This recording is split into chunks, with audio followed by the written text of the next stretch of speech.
This is Daily Gains. Welcome back. I'm Jeremy. And I'm Dave. It's time to get it in. Let's get going. James 1:25. But the one who looks into the perfect law, the law of liberty, and perseveres, being no hearer who forgets, but a doer who acts, he will be blessed in his doing. There sure are a lot of continued. Yes. Because we can get into trouble just in the doing. We can do it under ourselves. We can do it for others.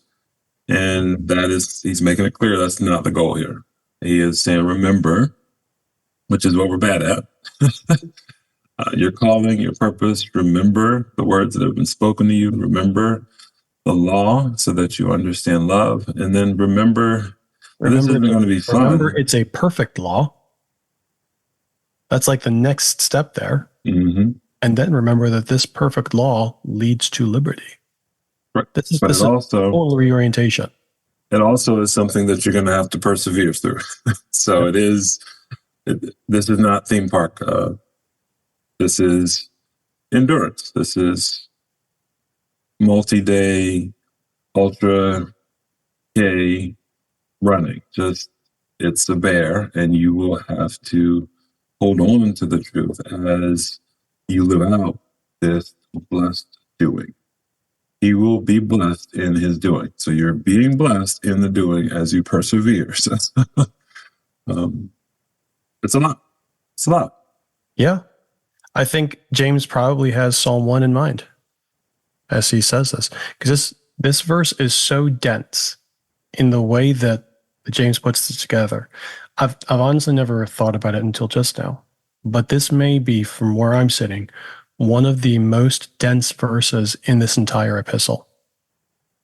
As James is, having spent 2 verses telling us to be careful, he totally reorients our perspective here. This is a total reset. This is a complete reboot to realign the way that we view this word that he's already talked about, the meekness that he's already referred to, our propensity with what to do with it that he's already warned us about. This takes each of those things and says, yeah, you thought it was this, but it's not. Yeah, you thought it was that, but it's actually this. Yeah, you thought this was going to happen, but it's not. This is a complete paradigm shift, and one that passes in the space of less than 10 seconds to read. What to say aloud. And again, the word for me here still this morning is intentionality.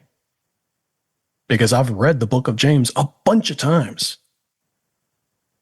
And I don't think that this verse I don't think I have been intentional to give this verse the time and space that I need to sit with it, even up to this point. And I've spent a lot of time with this verse. And here James is probably, again, thinking about Psalm 1. Blessed is the man who walks not in the counsel of the ungodly, nor stands in the path of sinners, or sits in the seat of the scornful, but his delight's in the law of the Lord, and in his law he meditates day and night. He will be like a tree planted by the rivers of water that brings forth its fruit in season. Its leaf never withers. Whatever he does shall prosper. James just wraps all that up into this verse and says, they'll be blessed. Now, piggyback on that, because I also think the Sermon on the Mount is hiding in there. I agree. Where you just go, this is a call to a more spirit-filled life, not a life seeking flesh blessing, but one seeking to be a blesser as well as to receive a full blessing from God, which is found in abiding with him, not just in the doing. And so there is a blessedness in being with God and not losing that. And part of that is going through things together, because that is how we learn each other and know each other and are seen. And so that's where we got to persevere. Bless you, brother. Bless you, listener. We'll see you again this afternoon.